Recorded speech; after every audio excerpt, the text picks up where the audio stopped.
ኮሪደርና ወንዝ ዳርቻ ልማት የተፈናቀለው ድህነት እንጂ ድሃ አይደለም ሲሉ አቶ ግርማ ሰይፉ ተናገሩ። የአዲስ አበባ ትራንስፖርት ቢሮ ያለ ረዳት አገልግሎት የሚሰጡ የህዝብ ማመላለሻ ተሽከርካሪዎችን እቀጣለሁ አለ። ኢትዮጵያ በየዓመቱ የሳይበር ጥቃት የምታጣው ገንዘብ 10 ትሪሊዮን ብር ሊበልጥ እንደሚችል ተገለጸ። ሶሪያ እስራኤልን በጠባጫሪነት ከሰሰች። አብራችሁን ስትቆዩ እነዚህንና ሌሎችን መረጃዎችን ትሰማላችሁ። አብራችሁን ቆዩ። ወደ መጀመሪያው ዝርዝር መረጃ እናልፋለን። በኮሪደርና የወንዝ ዳርቻ ልማት የተፈናቀለው ድህነት እንጂ ድሃ አይደለም ሲሉ አቶ ግርማ ሰይፉ ተናገሩ። በጠቅላይ ሚኒስትር አብይ አህመድ የተጀመረው የሸገር ገበታ ኢኒሼቲቭ አዲስ አበባ ኮሪደርና የወንዝ ዳርቻ ልማት ማሳካቱን የአዲስ አበባ ከተማ ውበትና አረንጓዴ ልማት ቢሮ ኃላፊ አቶ ግርማ ሰይፉ ገለጹ። የኮሪደርና የወንዝ ዳርቻ ልማት ከተማውን አረንጓዴ ለማድረግ የታቀደው 30% ወደ 22% ማሳካቱን ጠቁመዋል። የኮሪደርና የወንዝ ዳርቻ ልማት ንጹህ አየር መተንፈስ፣ ውብ አካባቢ መፍጠር፣ የስራ ዕድል የፈጠረ፣ የቦታ ዲሞግራፊ የሰጠ መሆኑን የገለጹት አቶ ግርማ የኮሪደር ልማት ምክንያት የተፈናቀለ የሚባለው ድህነት እንጂ ድሃ አይደለም ሲሉም አክለዋል። በየኮሪደሩ ዙሪያ የተሰሩ የልጆች መጫወቻ ምን ያህል ለትውልድ እንደታሰበ አመላካችና የትውልድ ራዕይን ያሳካ ነውም ብለዋል።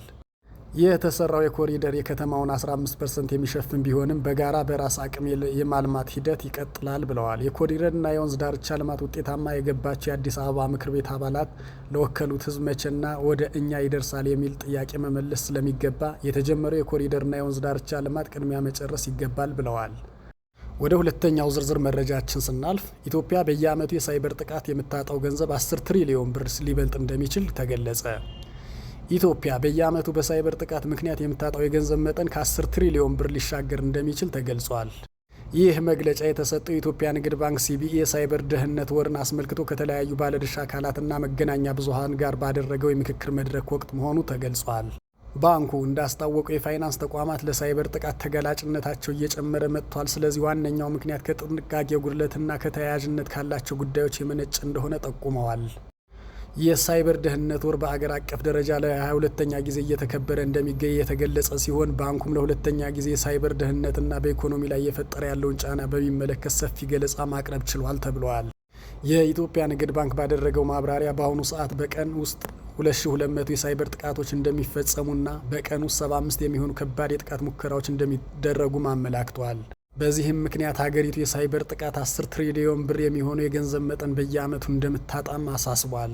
በመድረኩ ላይ እንደተነሳው የዘመኑ የሳይበር ጥቃቶች ከወትሮ በተለየ ውስብስብነት አላቸው። በመሆኑም ባንኮችና የፋይናንስ ተቋማት ደህንነታቸውን ለመጠበቅ ሙሉ ለሙሉ አዲስ ስራ ሂደት መከተል ተገቢ መሆኑን አመላክቷል።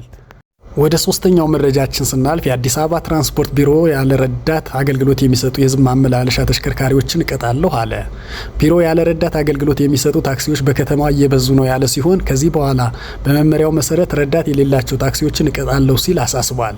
የአዲስ አበባ ትራንስፖርት ቢሮ የትራንስፖርት አገልግሎት ክትትልና ኢንስፔክሽን ዳይሬክተር አቶ ጌትነት ታመነ ያለ ረዳት ማሽከርከር ገንዘብ በመቀበል ገቢና ወራጅ በመቆጣጠር የሾፌሩን ትኩረት ለሚሰርቅ ለአደጋ ያጋልጣል ብለዋል።